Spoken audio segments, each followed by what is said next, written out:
दोस्तों, हम सभी जानते हैं कि जो जन्मा है उसकी एक दिन मृत्यु निश्चित है, अर्थात उसे एक न एक दिन मरना ही होता है। लेकिन क्या आप जानते हैं कि मरने के बाद आत्मा का क्या होता है? क्या मृत्यु के 24 घंटे के बाद आत्मा अपने घर वापस आती है?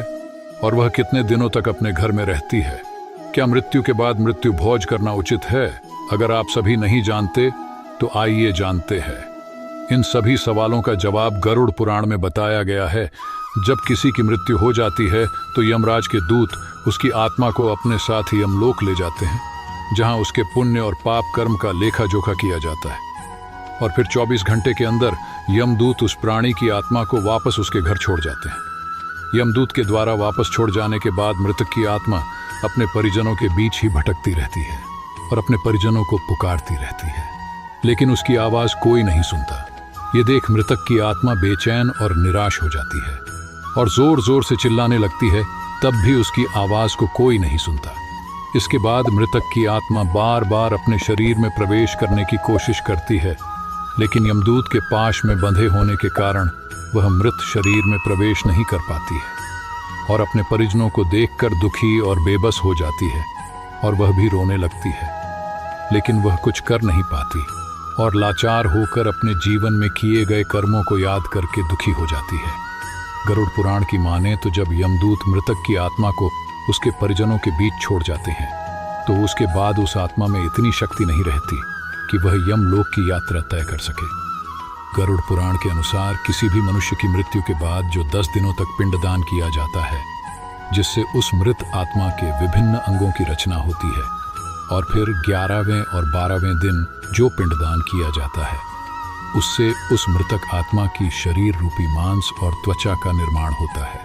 और जब 13वें दिन 13वीं की जाती है और मृतक के नाम से जो पिंडदान किया जाता है उससे ही वह यमलोक तक की यात्रा तय करती है, अर्थात मृत्यु के पश्चात 13 दिनों तक जो मृत आत्मा के नाम से पिंडदान किया जाता है उसी से आत्मा को मृत्यु लोक से यमलोक तक जाने का बल मिलता है।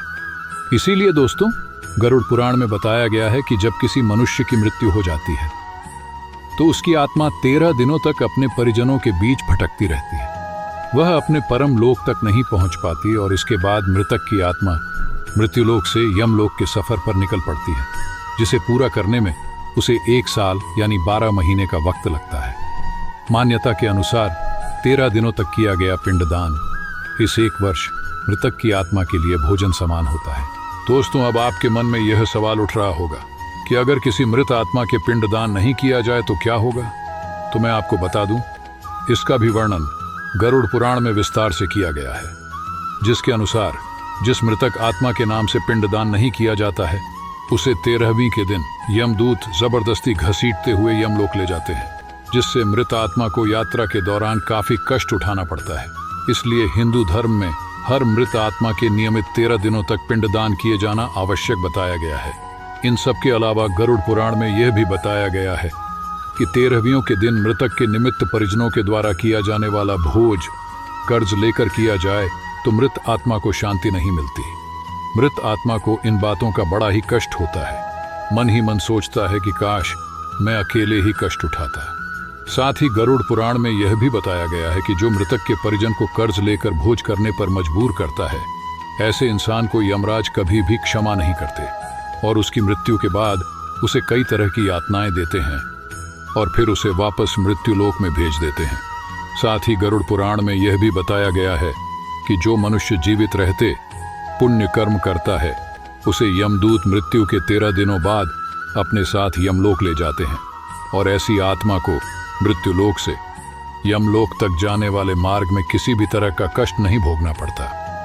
वहीं जो मनुष्य अपने जीवन काल में बुरे कर्म करता है उसे यमदूत पूरे रास्ते कई तरह की यातनाएं देते हैं, जिससे वह थर थर कांपने लगता है और यमदूतों से बार बार क्षमा मांगता है, लेकिन यमदूत उसे क्षमा नहीं करते। इसके बाद जब पुण्य आत्मा यमलोक पहुंचती है तो यमराज उसे स्वर्गलोक भेज देते हैं, जबकि पापी आत्मा को उसके द्वारा किए गए बुरे कर्मों की सजा भुगतने के लिए नर्कलोक भेज देते हैं और सजा पूर्ण होने के बाद निम्न योनि में मृत्युलोक भेज देते हैं। तो दोस्तों, उम्मीद करता हूं कि आपको समझ में आ गया होगा कि आखिर मृत्यु के 24 घंटों के बाद आत्मा अपने घर वापस क्यों आती है। दोस्तों, वीडियो अच्छी लगी हो तो लाइक करें, हमारे चैनल को सब्सक्राइब कर लीजिए। धन्यवाद।